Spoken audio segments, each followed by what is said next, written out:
What's up, guys? This is Bosstown RKO here to review Monday Night Raw for what was it? 4 days ago. Big guest star for the show was Jermey Piven from Entourage.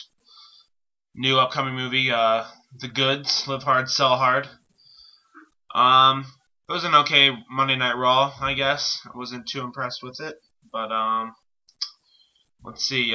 We had Kofi Kingston versus The Big Show. Um, it was looking out to be a squash match for the United States Championship, of course, but by disqualification, Kofi Kingston retained the title.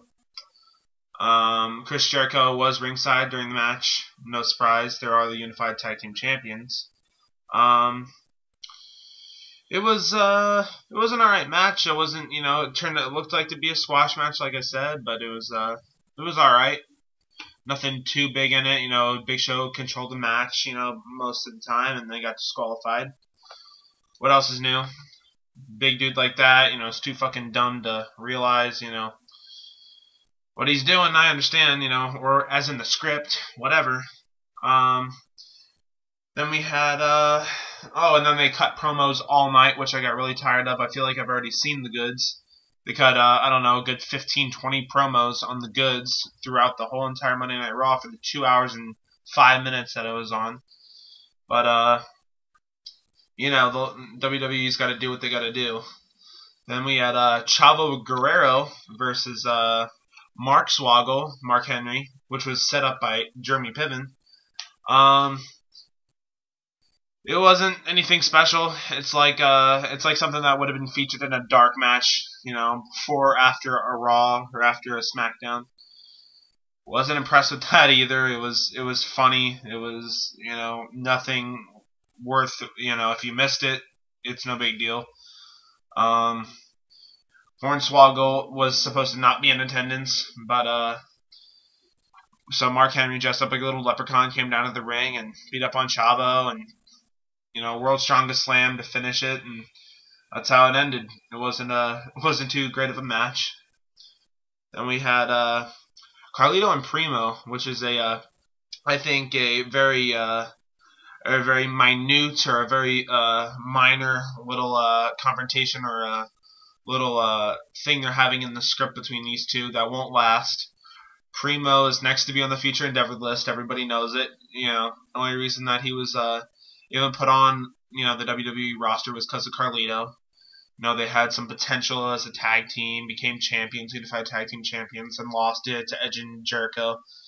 You know what? It's almost like watching Rey Mysterio and Big Show when it's these two, even though they're still almost the same height, same weight, class. They're pretty much the same. It's just like Carlito's just all around a better performer, better athlete than Primo, I think. Primo's got these little, Rey Mysterio high-flying moves and stuff, but it really doesn't do too much for him. So, Carlito defeated Primo in that. Now, this is where it gets good, where I was actually pretty surprised. I am a big Randy Orton fan. Legacy defeated Triple H in a 2-on-1 handicap match. But, Cody and Ted DiBiase, they controlled the whole entire match. Triple H, he had a few little crowd pops where, they build up some momentum, and then it'd be either Cody or Ted that would put him back down, which I loved. They fairly 2-on-1, I guess you could say, which is fair, in the match stipulations, that they won fair and square. I was impressed, which got my attention towards the end. Triple H got on the mic and started whining and complaining. So we might actually be seeing a return of DX sometime soon. He mentioned that he would only have to make one phone call, which we'd be guessing would be Shawn Michaels.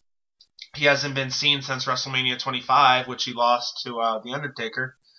So I think that it's almost a definite that Shawn Michaels will be making his return at SummerSlam. I'm guessing, which is in 2 weeks from Sunday. What do we got here? We got Beth Phoenix and Jillian defeats Divas champion Mickie James and Gail Kim. Now, I never watch Raw live because I'm normally at work or I'm normally busy, but it was one of those matches where I have it set up on my TiVo where when I'm watching it, I can fast forward. I fast forward right over because I could care less about the women's matches and, the whole storyline and script between them because it's a joke. I feel they should do another Divas in New York edition of photo shoot and DVD again. I think that's all the Divas are good for. Mickie James, smoking hot. I love her. But I didn't watch the match. Beth Phoenix and Jillian did defeat Mickie James and Gail Kim. But it was it's nothing, it's nothing to watch. And I mean, I'm not gay, it's nothing against the Divas. I just have no interest in watching them wrestle. It's nothing exciting. If I really wanted to watch women wrestle around and get down and dirty, I'd watch porn. So let me see here. We had Jack Swagger and Evan Bourne. It was last week. It was a beat the clock match that Jack Swagger lost. So it's kind of like a little rematch we got going on now. Jack Swagger, I'm not very impressed with him. He's I don't see him. He had his little ECW championship reign. He did good for a little while. Christian came back, which is a real shitty return, I must say, for Christian. But he it was an alright match. Jack Swagger did win. MVP came down to the ring after the match because Jack Swagger was still, controlling, Evan Bourne even after the bell. So MVP came down and, put his 2 cents in. So if there would be a feud out of that, it would be a feud that went nowhere. And then the main event for the night was, which I thought was hilarious, was John Cena and The Miz in a lumberjack match that our very own guest host Jermey Piven and Dr. Ken arranged. I thought it was really funny.